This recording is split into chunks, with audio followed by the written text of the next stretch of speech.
Batgirl 24. Sean Aldrich writing and Scott Godlewski on the art. So this is a one shot. This is a fill-in issue before 25, which is the anniversary issue. It'll have the first Muirhead Scott story with a few other things. I had no expectations. I didn't really know who Sean Aldrich is.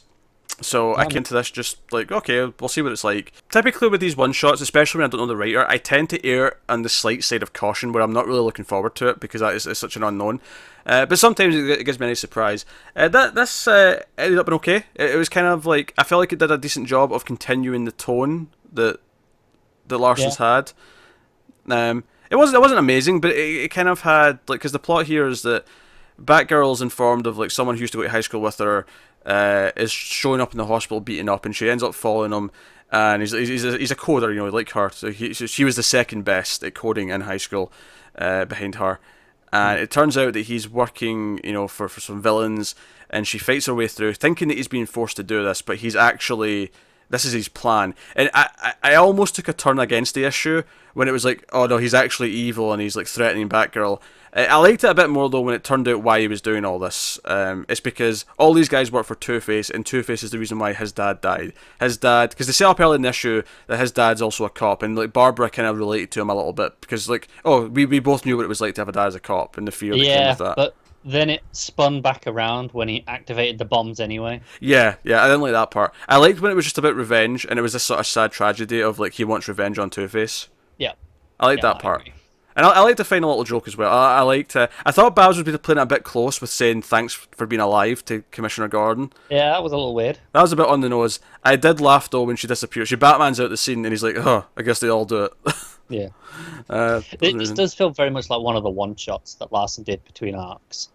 It does, Not yeah. quite as good. Not as good, yeah, but in that tone, in that vein, it's hard to complain too much. Yeah, it doesn't feel like a departure. I had a fun enough time reading it. I thought Batgirl's like inner monologue and some of her thought bubbles and stuff were fun little quirks and stuff. Yeah, I think that's a point. The thought bubble stuck around, which really helps it feel consistent with the previous stuff.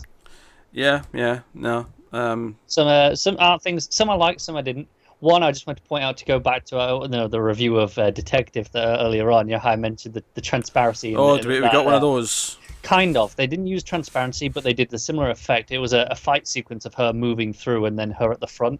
It was just as she's following him into the lab, computer lab, and you get all the muted color versions in the background flowing through. Oh yeah, I like that panel.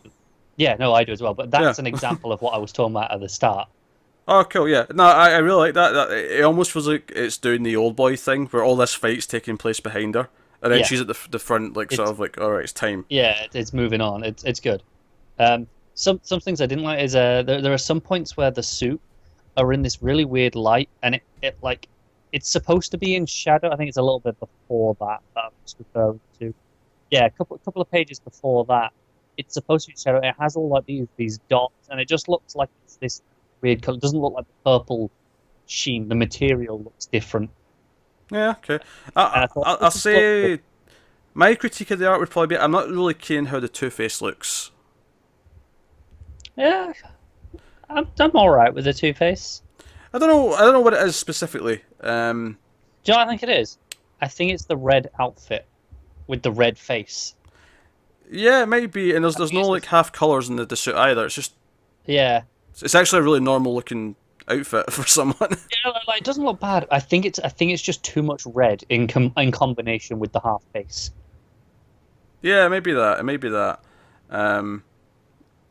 Yeah, but hey, so it's not a bad single story though, by any means. No, and there are some nice flow to the art, like when she's undoing her hands are tied up, and she's undoing it on the left side of the page. It's going down as the conversation's going on. I thought that had a really nice flow to it there.